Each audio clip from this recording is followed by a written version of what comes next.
Tidak cukup aku yang WNI, anak-anakku juga harus WNI juga. Ini adalah paket yang sangat penting yang menyangkut masa depan anakku. Kita coba buka ya. Sebuah video unggahan akun Mili Alexander viral di media sosial merekam momen ketika ia dengan bangga memperlihatkan perjuangannya menjadikan sang anak menjadi WNI. Ini paket bukan sembarang paket, isinya adalah sebuah dokumen yang penting banget yang merubah nasib dan masa depan anak-anakku. Hal ini berbanding terbalik dengan postingan pemilik akun @sasetyaningtyas. Seorang ibu asal Indonesia tinggal di Inggris yang bangga karena anaknya mendapat paspor asing viral di media sosial. I know the world seems unfair, tapi cukup aku aja yang WNI, anak-anakku jangan. Warganet ramai-ramai mengkritik karena ia dan suaminya adalah penerima beasiswa LPDP. Setelah menerima amplop, ia menunjukkan ekspresi terharu dan menyebut ini paket bukan sembarang paket.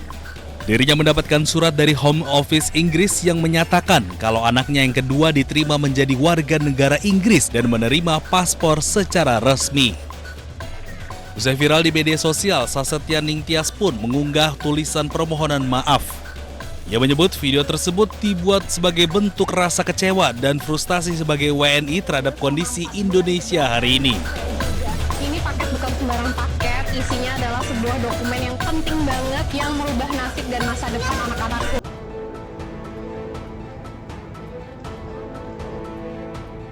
Komunitas Muslim di Toamasina, Madagaskar menyediakan makanan hangat setiap hari kepada ribuan orang yang terdampak Topan Kizani.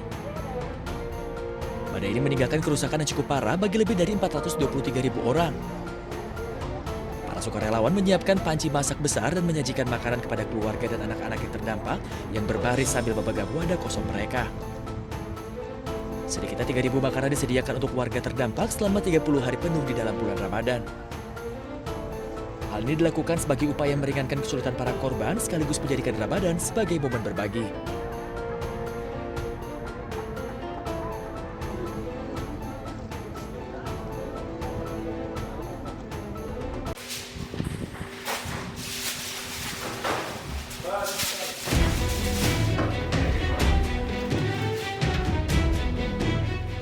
Dapur umum yang dikelola oleh Asosiasi Kebudayaan dan Seni Al-Ruwad kembali melayani warga di kamp pengungsi Aida Bethlehem, tepi barat Palestina.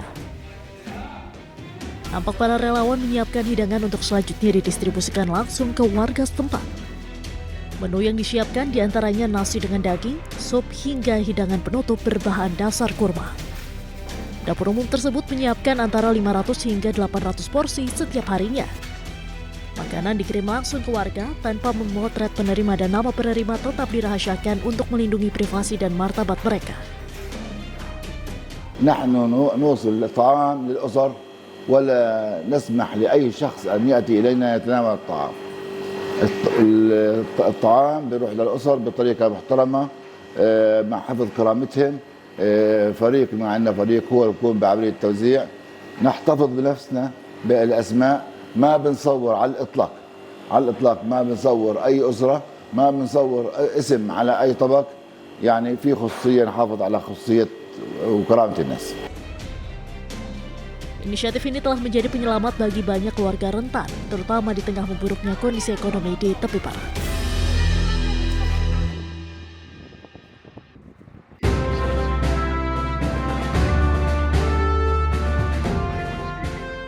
Dalam perjalanannya ke Yordania, Presiden Prabowo Subianto mendapatkan perlakuan istimewa. Tiba di langit Yordania, pesawat orang nomor 1 di Indonesia ini mendapatkan pengawalan khusus oleh pesawat F-16.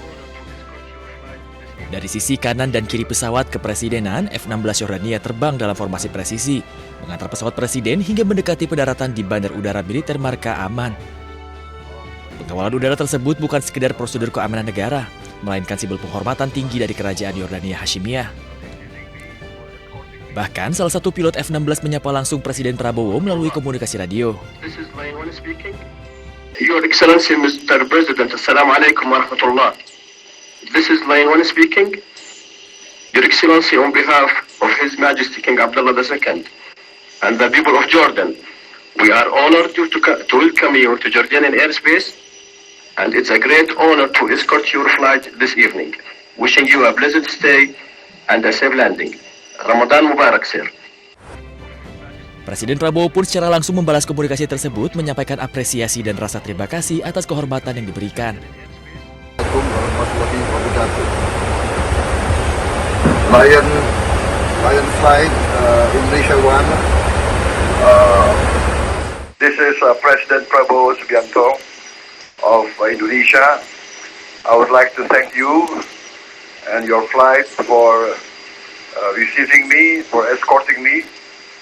And please pass on to your commanding officer and His Majesty how pleased I am to be back here in Amman in Jordan. Thank you very much. Lion Flight, this is Indonesia One. Once again, Ramadan Mubarak. Wish you all the best in this holy month. Wassalamualaikum warahmatullahi wabarakatuh.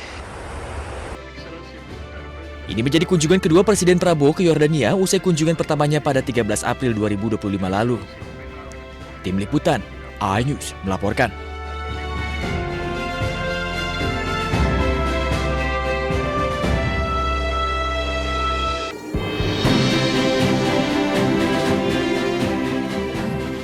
Setibanya di Yordania, Presiden Prabowo bertemu Raja Abdullah II di Istana Basman. Ketibaan Presiden di istana disambut oleh tiupan trompet dan pasukan jajar kehormatan yang berdiri rapi untuk memberikan salam penghormatan. Kedatangan Presiden Prabowo disambut langsung oleh Raja Abdullah II bersama putra mahkota Kerajaan Yordania Hashimiyah, Al-Husain bin Abdullah II. Momen kebersamaan tersebut kemudian diabadikan dalam sesi foto bersama di salah satu sudut utama Istana Basman. Presiden Prabowo pun menerima upacara penyambutan resmi yang diawali dengan memperdengarkan lagu kedua negara dan dilanjutkan dengan inspeksi pasukan kehormatan. Usai upacara penyambutan, kedua kepala negara kemudian menuju ruang kerja istana untuk melakukan pertemuan tete-a-tete yang diikuti dengan pertemuan lanjutan dengan delegasi kedua negara.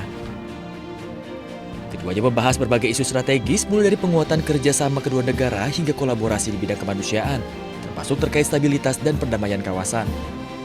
Kunjungan Presiden Prabowo ini juga sekaligus menandai 75 tahun hubungan diplomatik Indonesia-Yordania.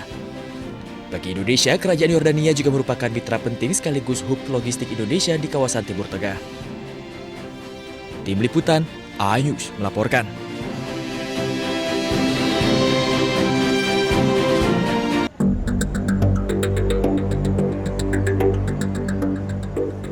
Bandara-bandara di kota New York menghadapi pembatalan penerbangan yang meluas selama akhir pekan karena badai musim dingin. Hal ini menyebabkan penumpang terlantar dan mengacaukan rencana perjalanan mereka. Pesawat-pesawat terparkir di landasan pacu yang dikelilingi tumpukan salju. Sementara di dalam terminal, penumpang duduk dikelilingi koper karena penerbangan yang dibatalkan dan ditunda.